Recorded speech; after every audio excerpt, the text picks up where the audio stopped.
Hello, everyone, and welcome to Coach's Hour for this week. This week, we are joined by Sam Downton to talk about nutrition. Sam, we know through the Red Way Run. I can never say that. Red Way Runners, the Red Way Runners. We've done many a cross country together, and Sam is here to answer all your budding questions about nutrition, and also just give us a bit of a background on what we should know and how to fuel as runners. So, Sam, I'll pass it on to you. And okay, thank you. Thanks, everyone. It's really nice to be invited to do something like this for runners, because I'm a very enthusiastic runner myself. So, yeah, I'm kind of will happily chat about nutrition to anybody.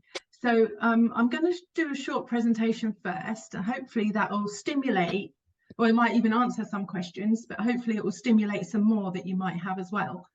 So we'll do a question time at the end, if that's okay.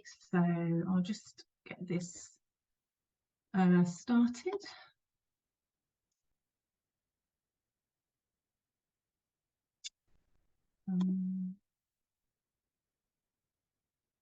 Okay. Does that work, Katie? I don't think it has.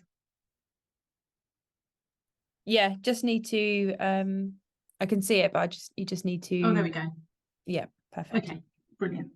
I panicked then. I thought it was gonna see all my little icons and things. Okay, that's fine now. So that's another picture of me, and my little business is called Apple a Day Nutrition. It's naturopathic nutritional therapy, iridology, which I'll talk about in a moment, and well-being coaching.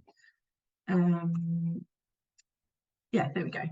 So those are the memberships. So I've well qualified in various different things, and as well as being a nutritional therapist, I'm the registrar for the NNA, which is the Naturopathic Nutrition Association, and I also work as a tutor and mentor for a college that teaches nutritional therapy as well. So I'm busy in the nutrition world. So as a naturopathic practitioner, I look for and address the root cause of the illness rather than treat the symptoms, which is the tip of the iceberg.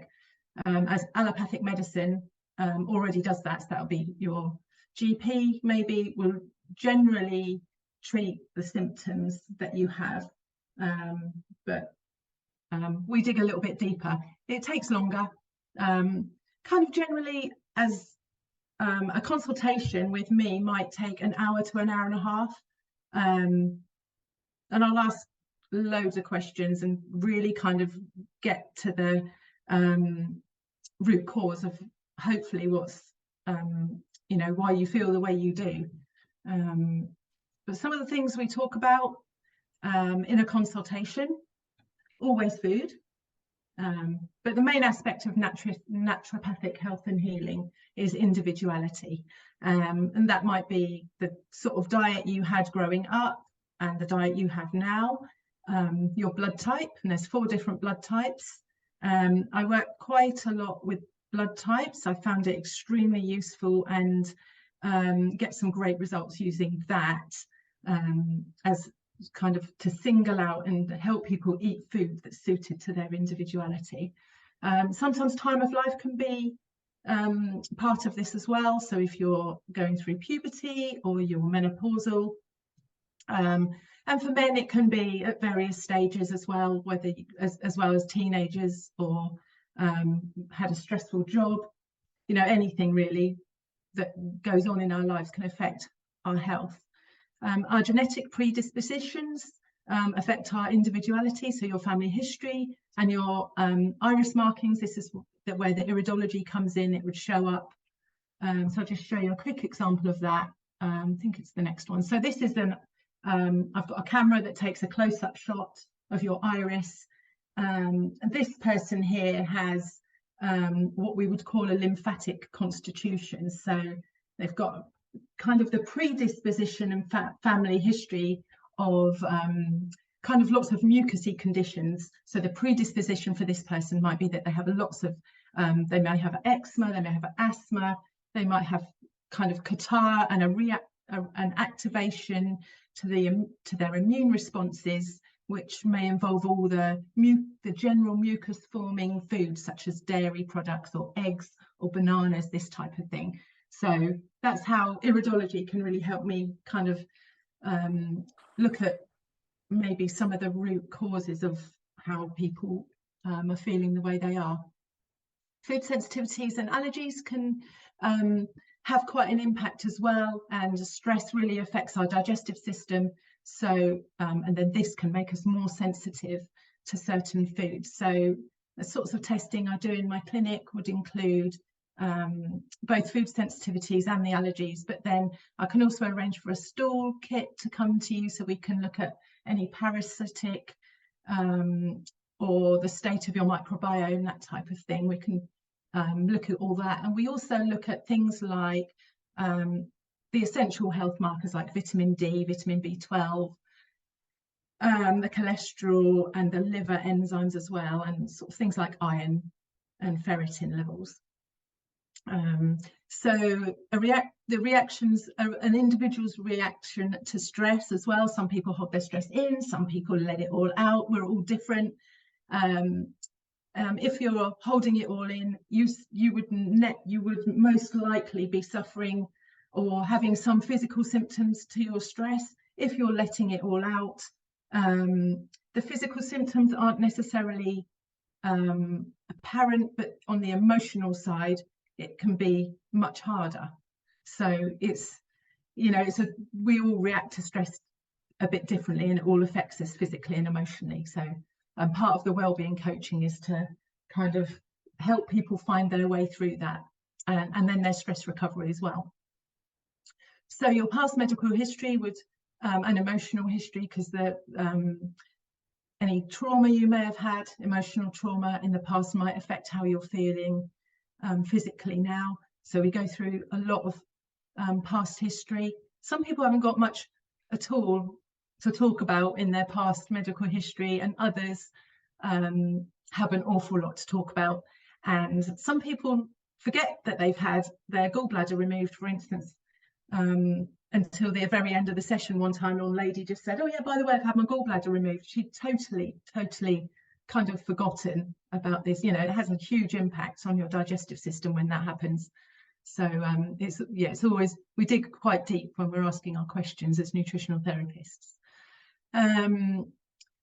So the next one is a very individual thing, is how we eliminate our waste. And if you think of your body as a waste disposal machine, it's effectively what it is. We're eliminating waste in various ways. When we breathe out, we're eliminating waste. When we sweat, we're eliminating waste. When we go and urinate, we're eliminating waste. And then the one that affects most of us more is going to the toilet for a poop. So and how that happens, whether it's an efficient poop or not so efficient poop, it's really, really important. I talk a lot about poop in a consultation, but of course everything's very confidential. So, you know, it's not like I run around Newport Pagnell telling everyone about my client's poo. I don't. It's very individual, but it's very important, firstly, to, you know, are you going every day? Are you going multiple times in a day? How big is it? What colour is it? Is there any undigested food in your stool? All these questions are real clues for me to find out the health of your digestive system. So, you know your poop, really. That's there is a TV show that I haven't seen, but someone told me it was called Know Your Poop, but they didn't use poop, they used a different word, which I won't say. If you can find it, apparently it's very, very interesting, and lots of learning is involved in about what our poop is and how we can improve either how much or how little we do. So anyway, it's extremely important. So, you know, it's not something I'm shy about, and you shouldn't be either. So, you know, get to know what's going on when you have a number two. And I expect, hopefully, have some questions about poo later on from all of you.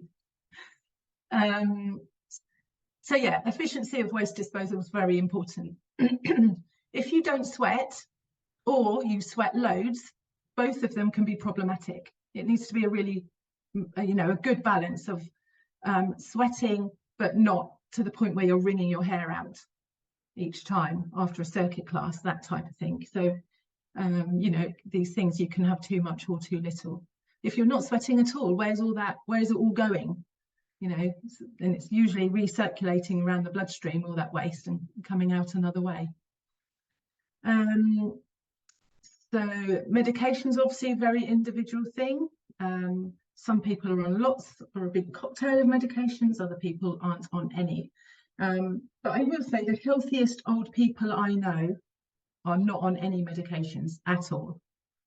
So it's something to bear in mind. There's usually always another way. So it's worth finding out all the options before you consider just going on a medication and seeing what else there is. But obviously, sometimes the medications are the only way. But again, you know, it's about being more informed maybe about what other options there might be for you. And then individuality in digestive efficiency is really, really key as well. So if at any point through your digestive system there's a bit of a crisis going on, that might be a little bit of heartburn, excess belching, bloating, flatulence, you know, that type of thing. You know, at any point of your food moving through your digestive system, if it's going wrong in one place, say the stomach, then it will go wrong all the way through and be less efficient. So you know, a lot of what I do helps people to be efficient with their digestion, absorption, and then elimination.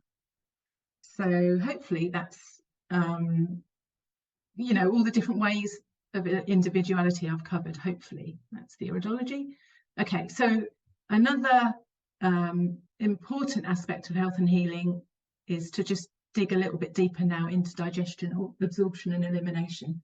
So right from when we chew our food, we should be chewing. It's a really good exercise for the jaw. We generally in the West eat too many soft foods. So when you're eating something where you're chewing and your jaw's starting to ache, that's a good thing. So you know, it's probably because you are eating too many soft foods. So chewing is very, very important. It stimulates the whole digestive system into secreting everything it needs to secrete to digest and break down the food as well. So chewing is good. In the stomach, I deal a lot with people with indigestion or some form of heartburn, hiatus hernia. Many different things are going wrong in the stomach for people these days. Stress has a huge impact. And the common thing for people to think is that they have high stomach acid, when more commonly it's low stomach acid, which is the issue. And HCl is hydrochloric acid. So I get people to test their hydrochloric acid. It's a very simple test using bicarb of soda. It allows people to kind of get to grips and understand what is actually going on in their stomach. Is it high? Is it low? It's easy to think that you've got too high stomach if you're getting gastric reflux. It's very acidic. But quite often when the stomach hasn't got enough acid being secreted, usually because of stress, then the mechanical action of the stomach takes over it when the chemical reactions aren't working quite so well. And it's that mechanical action which throws the contents back up into the esophagus. So it's really important to get the right level of stomach acid. But quite often, with lots of people are on PPIs, which actually reduce the stomach acid further when the problem was already low stomach acid. So it's really important that you kind of know your stomach as well. And that has an effect on levels of good bacteria in your gut. Excuse me. So when you've got an imbalance of good and bad bacteria, it's called dysbiosis. So the microbiome is what it's called as well. It's another name you may have heard. It's really important to get those levels in the right place as well. And if you've got low stomach acid, excuse me, I got tickled, it can directly affect your microbiome. So I've mentioned some of these symptoms already. If you're not digesting your food well, You might get heartburn or bloating. You might suffer from cramping. That's kind of abdominal cramping, not like a calf cramp. But you might get cramping as an indirect result, cramping in your legs, say, because of the lack of magnesium. And you might have a lack of magnesium because you haven't got enough hydrochloric acid in your stomach, because you need the hydrochloric acid to ionize the magnesium so you can absorb it. And you need magnesium to relax all your muscles so you don't get cramp. So as a runner, magnesium is a very, very important mineral. But if you think you're getting everything you need through your food, but your stomach acid is low, then perhaps you're not getting everything you need through your food. I hope that makes sense to you guys. Excuse me. So another symptom of maldigestion might be the constipation or the loose stools, and then fatigue.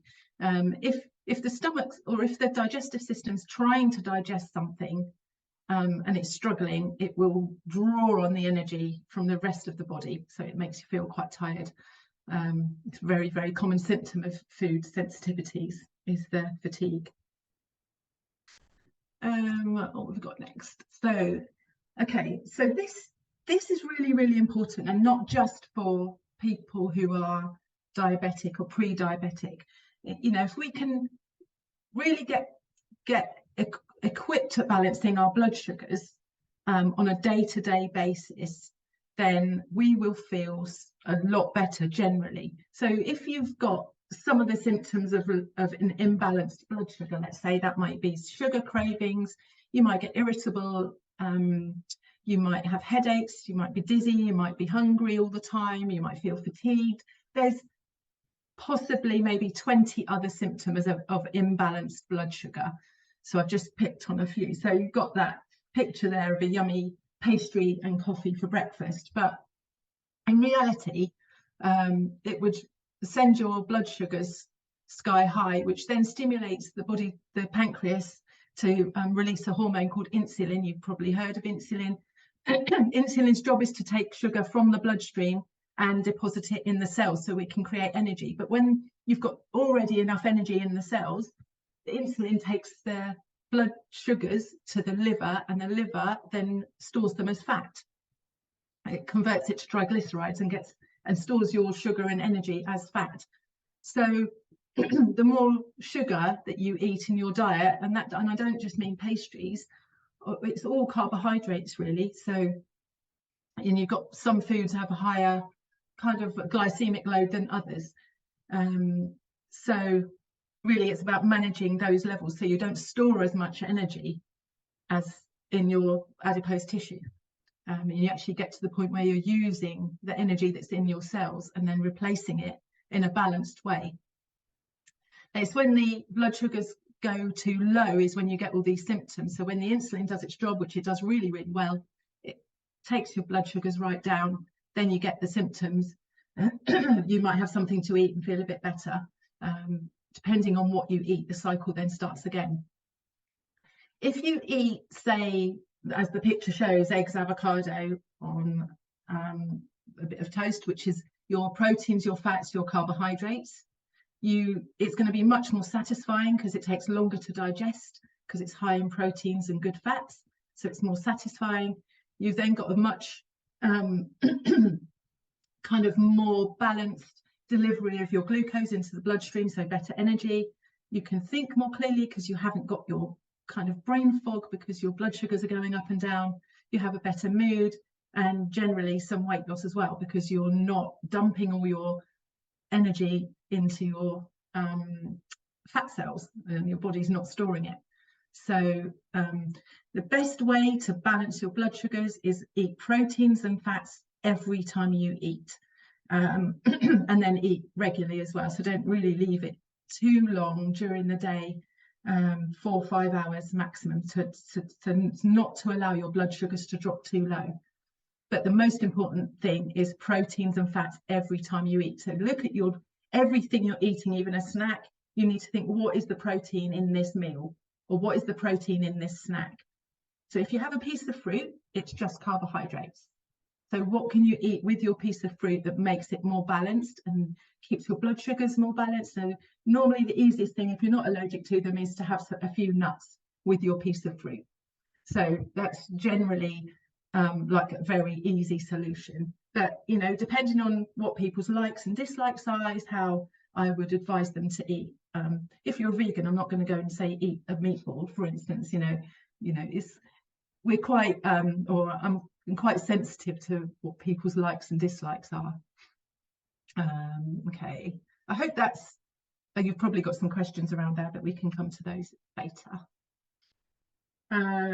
Okay, so someone did ask the question about supplements I would recommend. So we always work with food first. The body knows what to do with food. So always we're working with what food is going to work for a person on their individual level. Supplements support what you're doing already, you know, from food, because the food we eat isn't necessarily the best anymore because of farming practices. The nutrients are reduced in the food. If you're not buying organic food, there's lots of chemical involvement of pesticides, herbicides, fungicides, you name it, they're spraying it. So, you know, we have to try and kind of protect ourselves against that. We're not getting enough vitamin D. It's quite difficult to get through food. So the sunlight is the best way. So unprotected skin for a good 20 minutes on a sunny day before you're putting sun cream on will get you a good dose of vitamin D. But through the winter months, we should be on maybe 2,000 to 3,000 IUs daily. It's great for your immune system as well. It's very protective. So vitamin D is something I recommend people do take unless they know their levels are over 100. Vitamin C is something really is a superb antioxidant. It's the forgotten vitamin because it's kind of one of those ones that everyone knows about. Everyone thinks they can eat an orange and get enough vitamin C. That's absolutely not the case. Just because of the bombardment of not just what we breathe in on a daily basis from the cars that are trundling by, but, you know, we're constantly putting stuff on our skin and washing our hair with the shampoos and skin creams and face creams. And, you know, the average woman has about 300 chemicals in her bloodstream from the morning routine. I'm sure lots of you aren't quite that bad, but it's vitamin C helps. It's an antioxidant, so it's helping to clear the body of all these toxins that we kind of breathing in and putting on our skin. So you know, and exercise as well is one of these things that creates and is oxidative to the bodies, and vitamin C is an antioxidant. So if you're exercising, running, doing your strength exercises, then, you know, it wouldn't ever hurt to take some vitamin C. Vitamin B complex as well, this is something I recommend an awful lot along with magnesium, because stress depletes magnesium and vitamin B, and it also depletes vitamin C, because to make those stress hormones you're using those three nutrients. Everyone's stressed to some degree, I would say, in this country. So these three are absolutely key to stress recovery.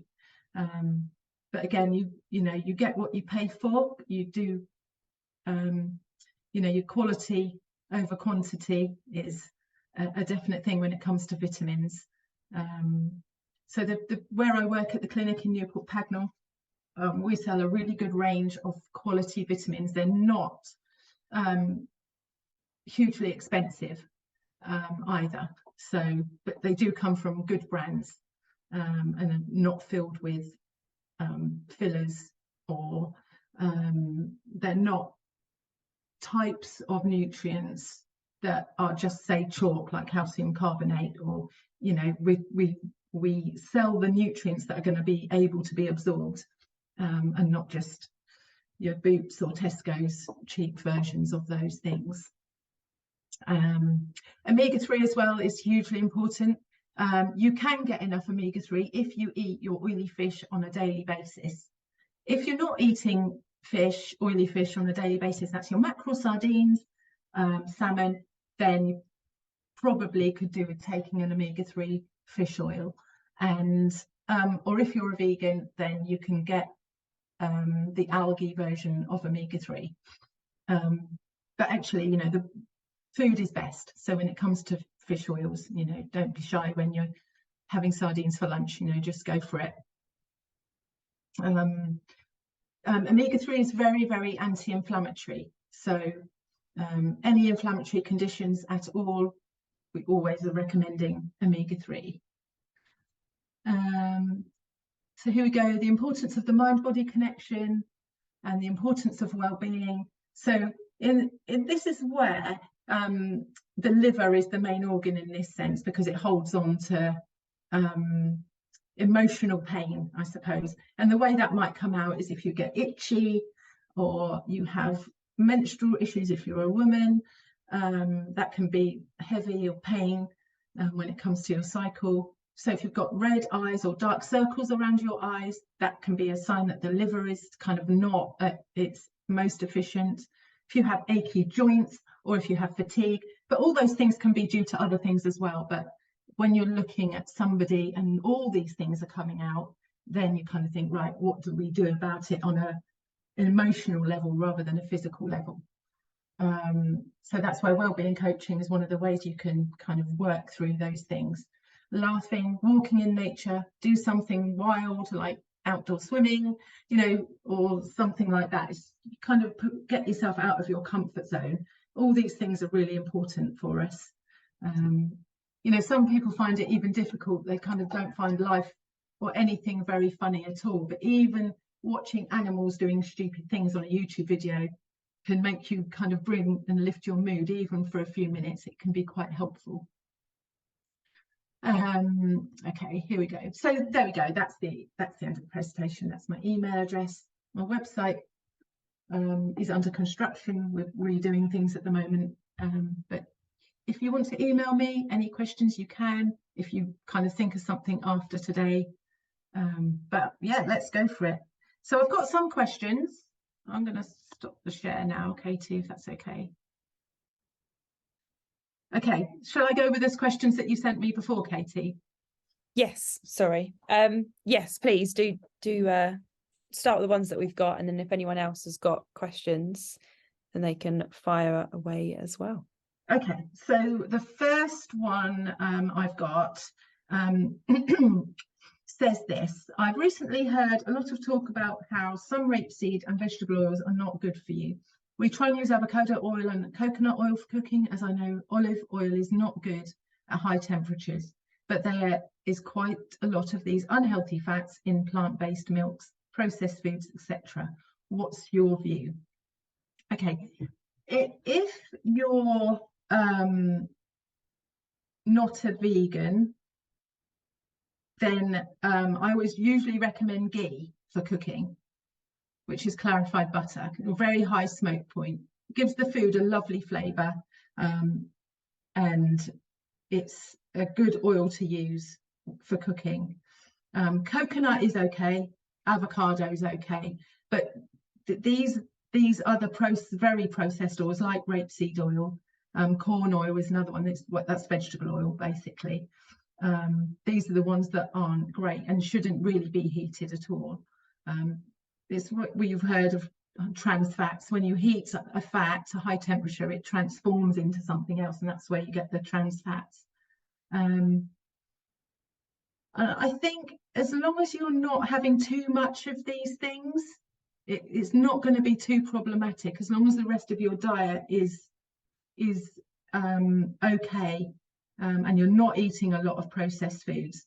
But you're right, the plant-based milks do have a lot of usually rapeseed oil in them, or vegetable oil. I'm not a fan, I have to admit, of these things. My family members are using the plant-based milks, but they know how I feel about it. I don't put them in my body, so it's about a choice you make, and not have too much of it, I would say. If you're having just a little bit each day, probably going to be okay. The next question was, I'm a great believer in using good diet for all over health. So tend not to take any supplements. Again, I've seen quite a lot about collagen.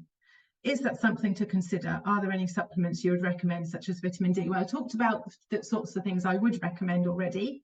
Collagen, I think, is a massive marketing, not scam so much. Some people do need extra collagen, but the good collagen is very expensive. So don't get sucked into the marketing around collagen. If you're eating a good balanced diet with lots of proteins, your body knows what to do with them. So yeah, I would say don't get too caught up in the collagen marketing. It's making a lot of money for lots of people. Yeah, that's very interesting, Sam, because I've always seen that. And it's also now marketed at like ladies that are maybe a bit older, and it's kind of saying like you need collagen if you're at this stage of your life. But that's kind of good to know, because like you say, it's not cheap, is it? No, if your skin is going to look good if you're putting good stuff in. So if you're eating plenty of good fats, like the oily fish and the avocado and nuts and seeds, your skin will be better for it. It doesn't matter what you put on your skin, or I don't know. Collagen's just the body will do with what you give it. If it's a natural food, it knows what to do, but you've got to give your body the raw ingredients to do the good stuff. And there's not really any shortcuts, I'm afraid. I know people don't want to hear it, but that's the truth. No, I'd rather spend my money on fish, avocados. I'd rather go out salmon, eggs and avocados for my breakfast rather than taking some collagen. Yeah, for sure. The next question, what are the best pre-run fuel options if you can't eat too much before a long run? So I'm wondering about this question because what is the reason why you can't eat too much? Because if you're eating an hour before, you should be able to eat a fairly decent breakfast. Anyway, there's loads of other questions there, but I would say something like a naked bar is really good because it's well balanced because it's just dried fruit and nuts. Maybe some dates and some nuts might be a good one as well, because again, you're getting the good balance. It's all about the balance. So some people say, oh, I have porridge for breakfast, but it's just carbohydrate. You still need some balance there. So I'd say dollop a great big kind of couple of tablespoons of ground almonds in your porridge and some flaxseed and maybe some chia seed as well for good measure. You know, just kind of build up the fats and the proteins with your porridge oats. So on that one, yeah, that's great. I personally don't have any, well, I don't want to touch wood now, but I don't tend to have problems in terms of eating and then going out. But, you know, there are some people that tend to have stomach issues a lot whilst they're running. What would you recommend for those people? How could they investigate other options? Is that just trying other foods, or can you point them in a direction to maybe, because if it's something that's affecting or impacting a lot of runs, quite literally, what can they do about that? Yeah, so you sometimes, if it's an issue with the stomach, so it's like higher up, it's different to if it's an issue that's further down, where some people can have to stop and go to the toilet in the bush while they're running. It's normally that one. It's normally quite a common thing. There's usually an imbalance in their gut with their gut health and microbiome. So take some first things to try is take some probiotics. So maybe one with 20 billion live organisms in each capsule. So that's the first thing to try, like a good kind of, Optibac is a really good brand. We sell it at the shop in Newport Pagnell. Yeah, so yeah, that's the first thing to try, is try and look at the balance, because when there's an imbalance, what happens, you get reverse osmosis. So the bowel, it just kind of water's pouring in rather than being absorbed out. So and it's usually because there's an imbalance in the microbiome there, and then you have the stress of the run, and it just you know, the two don't go together that well, but it's quite a common problem. Yeah. No, If you've ever been on any antibiotics in your life, it's going to ruin your microbiome if you don't replace that good bacteria with some beneficial bacteria. okay. No, that's really interesting. I think a lot of people could try that and maybe look at their gut health, if that's, because that's it. Some people, it's only when they run, and then it affects every training run or every race, and then that can then overshadow every run because you're just so worried about yourself needing to go to the toilet. Yeah, yeah. So no, that's I've helped a few runners with that one, so yeah. but it's a very individual thing. Okay, but first steps, take a probiotic. Yeah, second step might be to look at what you're eating, and then yeah, maybe do a food sensitivity test to see if there's anything there that might be an issue. Okay, thank you. Hello, Gary, by the way. Gary's popped a question in the chat. Okay. I think I've got a a couple more here. What advice would you give to people wanting to balance weight management as well as fueling training? So that's blood sugar balance. So make sure you're eating proteins every time you eat, because your training will be better. And you won't have those swings in blood sugar, which means you're not storing as much energy in your fat tissues. But again, it's very individual. And then maybe eat to your blood type as well. That can make a big difference. What foods cause us to bloat, or is it very individual? It's very individual. So you maybe have to write a food diary and see what patterns you notice emerging from that. How good or where would you go to get a like food sensitivity tolerance kind of test? Is there a certain place you'd recommend? Yeah, I do them at the clinic.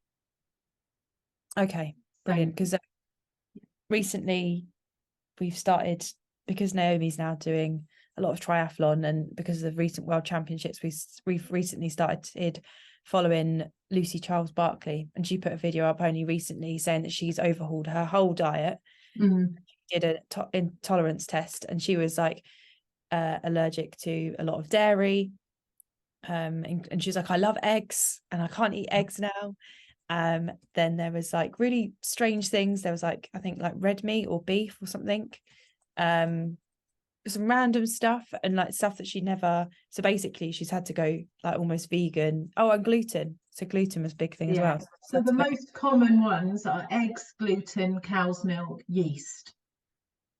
Those are the four most common that I see. So yeah, but you can get completely random things like aubergine or, you know, green beans, seemingly healthy foods, but they're not healthy for everyone. That's what makes it very individual. Okay. Yeah, but we're doing them in the clinic. We've been doing them for a long time. Food sensitivity and food allergy are two different immune responses in the body. So they're two different, completely different tests. Right, next questions come from Alicia. A lot of the foods that you've advised or discussed are high fat and calories. How do you balance adding fats to your diet without massively increasing your calories?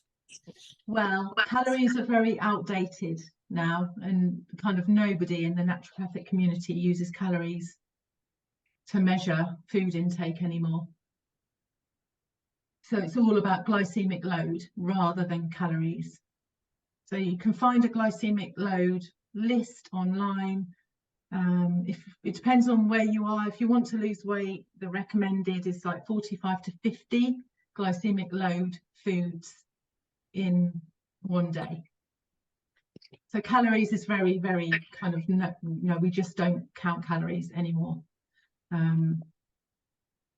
We are we're using whole natural foods, and yes, they're high in calories, but a calorie from, say, calories from a jelly baby or calories from a walnut, you know, the two are very, very different and are going to affect the way your body stores and uses energy in different ways. They might be the same calories, but they're going to be working in the body in a completely different way. One very efficiently at storing energy as fat, and one very effectively at being anti-inflammatory and, you know, using energy for the way we should be using energy.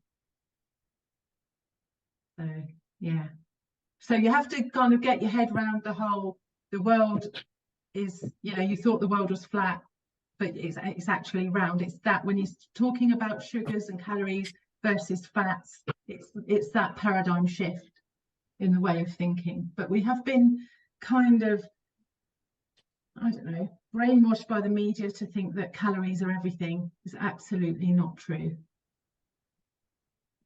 I guess as well as runners, we have to look at it from a fueling perspective, rather than kind of, and performance perspective, rather than necessarily a weight loss thing. Yeah, that's true.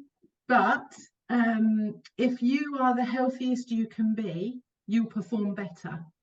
So if you're eating to your own individuality, so I'll give you two kind of opposites. I'm a blood type O, my running partner is a blood type A.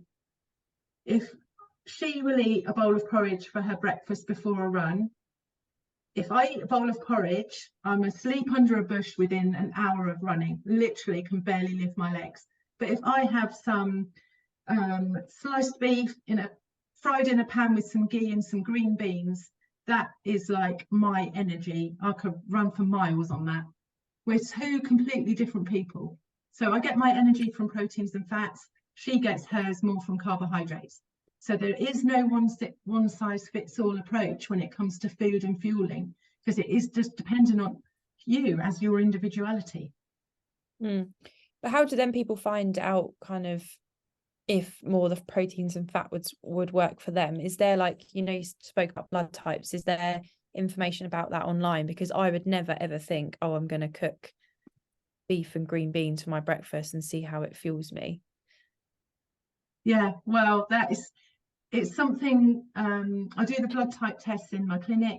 I've got big food sheets that I give out to clients that they can use to start to kind of get into better habits and working towards eating towards their individuality. But, you know, it's not beef and green beans is not like the only thing you can have if you're a blood type O. That's just what I figured out worked for me best. And I needed more fibre because I was quite constipated at the time. So I was finding ways of how can I improve my own gut health. But carbohydrates and grains are just not featuring in my diet at all. It's just does not do me any good. But for my friend, totally different. So it's just your own individuality and what works for you and what doesn't. Okay, good stuff. Has anyone got any other questions? One that's just come through. So Susan, I drink loads of oat milk. I heat up a mug full and have with coffee and probably drink 3 a day, not all caffeine. I'm vegan, so that's why I use plant milk. I'm guessing that's really not good for me. I started to add calories in my diet. I thought all the added vitamins would be good. Are any of the plant milks better than others, or only just in moderation? So yeah, there are better ones. So if you're using oats, then oats are the most sprayed crop in this country in terms of pesticides and herbicides and that type of thing. So if you can buy organic oat milk, that's better. If you're drinking a lot of it, it's just find the ones with the least amount of added oil in them. If you're drinking a lot, and maybe try to if you're having that many in a day, I don't know, if you feel okay, then, and you're not ill and there aren't a load of other health problems going on, then it's probably not a problem. But it's just about finding the best brand and the one that's, you know, organic and as least of these oils that we were mentioning earlier in them. Or maybe go half and half with water and milk to start with. So you spoke about oats then. What about porridge oats? Yeah, it's the same. Have organic if you can.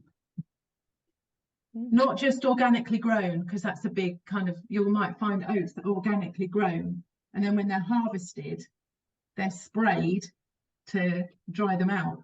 So you have to be fully organic. Okay. Kate's world. Yeah. I eat porridge oats all the time. I'll be down that supermarket tomorrow getting organic ones. Yeah. And then last question, if there's, you know, in a week span, what like say if you had like 5 foods that we should be trying to get into like our diet in a week, what are some of the superfoods or foods that you like to make sure that are in your weekly diet? So 100% some oily fish. So that's your sardines, mackerel, herring, salmon.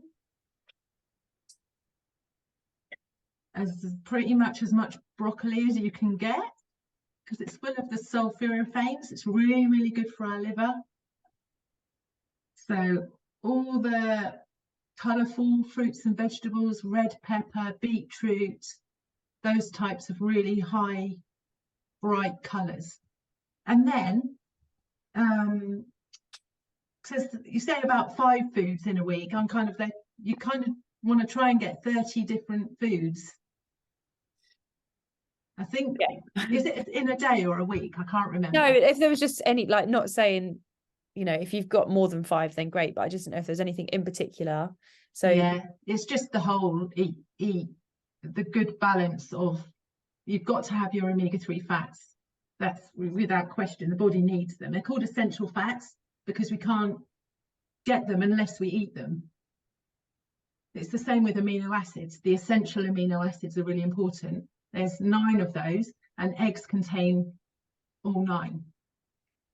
So when you think of like the primary colours, the secondary colours, and the tertiary colours, everything underneath those primary ones are made, you know, everything underneath is made from those 3. And it's the same with the amino acids.